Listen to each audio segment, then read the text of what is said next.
Pada malam kejadian tu, Abang Bat ni dia baru balik kerja lah.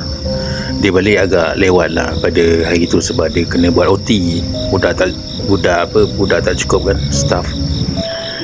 Jadi masa masuk tu tengok bini dia dah duduk diam macam tu, macam marah lah sebab balik lambat kan. Jadi mungkin nak legakan keadaan tu, Abang Bat pun cerita keadaan dia, kenapa dia kena kerja lebih masa, apa yang jadi, apa benda yang kelakar jadi. So Abang Bat pun sambil-sambil cerita, dia pun perhatikanlah keindahan alam depan mata dia tu. Lepas habis je minum, dia ke depan lah, tengok bini dia tak ada pula kat situ. Mungkin dah masuk kot. Nak buat macam mana?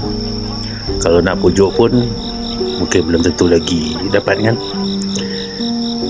Masa tu Abang Bat terperasan lah bini dia masuk dapur.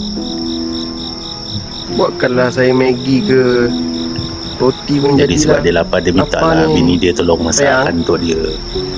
Tunggu. Abang Bat pun tertidur lah sebab penat kerja kan, dengan OT lagi, balik malam. Nyenyak Abang Bat tidur. Jadi tiba-tiba dia tersedar, dia nampak bini dia masuk dapur. Dia panggil lah bini dia, minta tolong masak kan. Sayang, mana dia pergi ni? Sayang. Tapi dia tak jumpa bini dia. Banyak jorok pula ke apa. Dia nampak roti, dia makan lah. Telefon dia pula berbunyi. Dia baca, tengok bini dia hantar mesej kata tidur rumah kak dia, besok baru balik. Sudah. Di mana sebenarnya? Lepas tu Abang Mat pun telefon lah bini dia. Assalamualaikum. Waalaikumsalam. Sayang, kat mana tu? Kat rumah Kak Long lah. Kan Aina dah cakap pagi tadi, tengah tolong dia jaga baby.